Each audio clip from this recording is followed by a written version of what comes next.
We sit here wondering when or if my father will come home, watching the clock slowly twitch as we hear sirens wailing in the distance.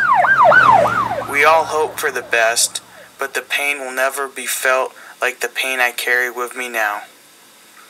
I was the fool for forcing my father to be the hero I always wanted him to be.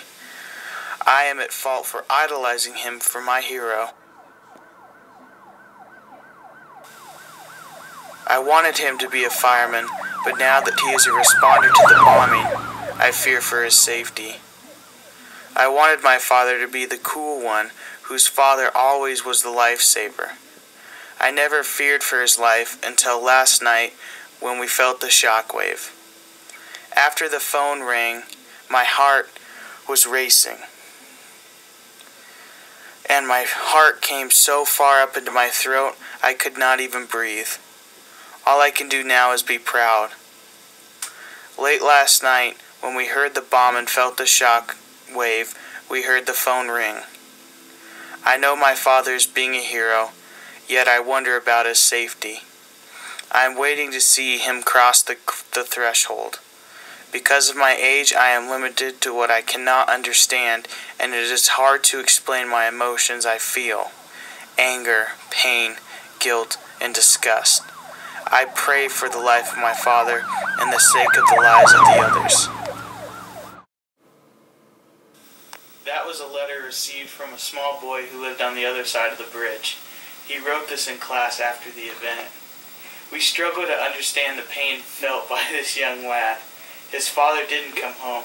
He was killed by saving the lives of the others. Through this, we can all learn and grow from the thoughts and actions of all the generations. We come to you tonight with an answer to the recent attacks on New York by the known world threat Kim Jong-un. After years of waiting and watching, North Korea finally was able to build an intercontinental ballistic missile. We knew the threat was also present when back in April they turned on their reactors that gave them nuclear waste to build warheads with. After the horrors of the attack on our Independence Day, we trace the possible causes to this madness. On tonight's program, we will discuss his childhood through an interview with a former maid who lived 25 years in the palace, research done by one of our news correspondents, Katie Couric. But first, let's channel back to that horrible day when it all took place. We interrupt tonight's program with an ongoing event in New York City. Today at 7:52 p.m., the United States military received on radar a signal of an ICBM, or intercontinental ballistic missile, that was launched from North Korea and was en route towards the United States. After launching an intercepting missile to disable the rocket that failed, the missile struck New York City. The precise location of the missile struck us directly in our representation of freedom, the Statue of Liberty. After making impact, the missile sent shockwaves full of debris, waves, ground tremors, and radioactive material spewing everywhere.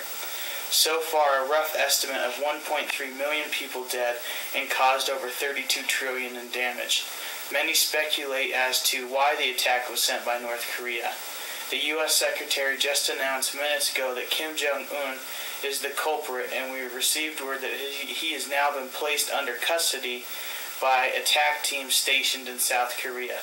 Now report to our on-field correspondent, John Bailey.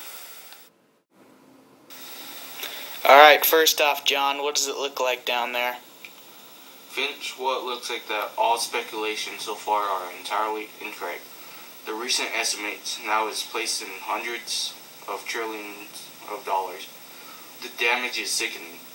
Everywhere I look around, everything we know about the Big Apple is not so big anymore.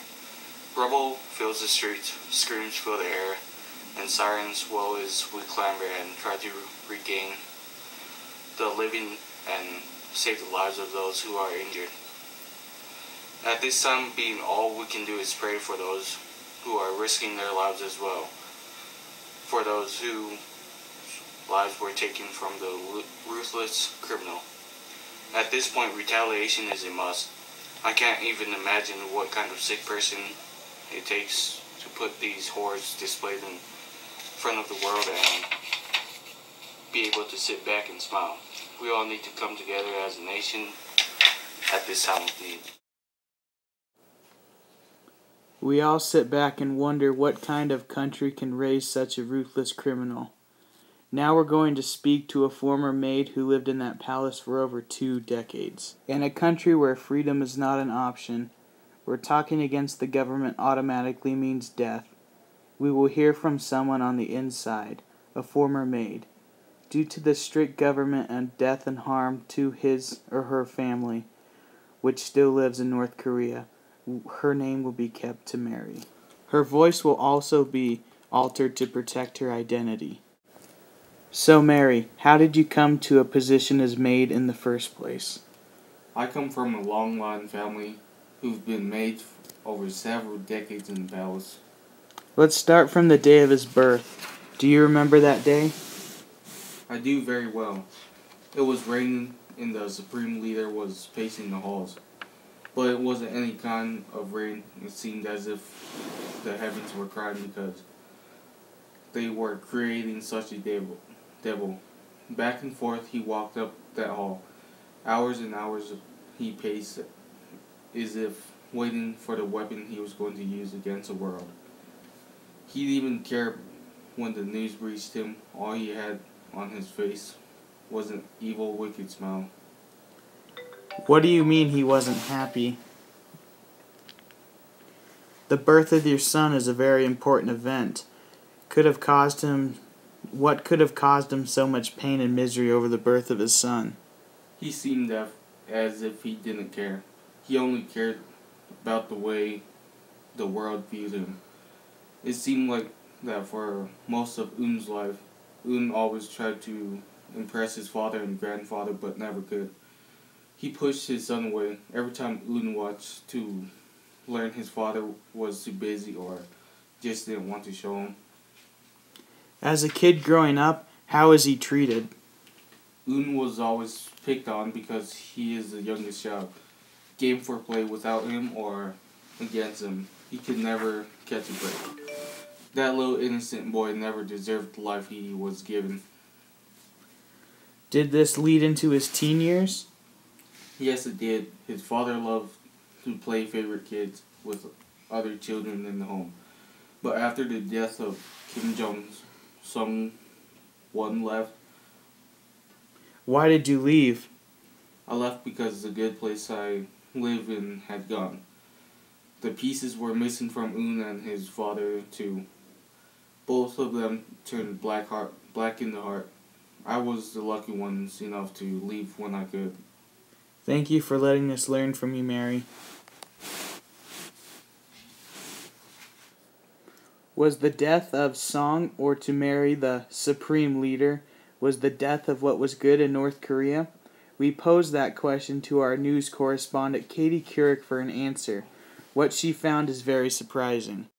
As a child, Kim Jong-un lived under the shadows of his older brothers and isolated from the world by a powerful dynasty. Living in the palace, Kim never had many friends, nor did he experience the outside world. Knowing that he was the youngest son, he would never get the throne, he sought of a way to prove himself to his father and grandfather. This is why so many believe that this is his sole cause for his mental health issues. Also as to why his rule is so strict. But in my opinion, his ongoing battle for respect that he never got.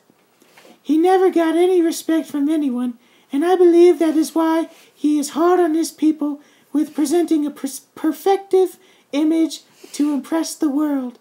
He wants the respect from the world and for the consideration that he is a world power.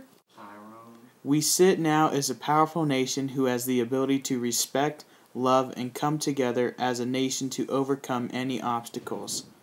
Compromising is but the sacrifice of one right or good in the hope of retaining another, too often in the loss of both. Tyrone Edwards.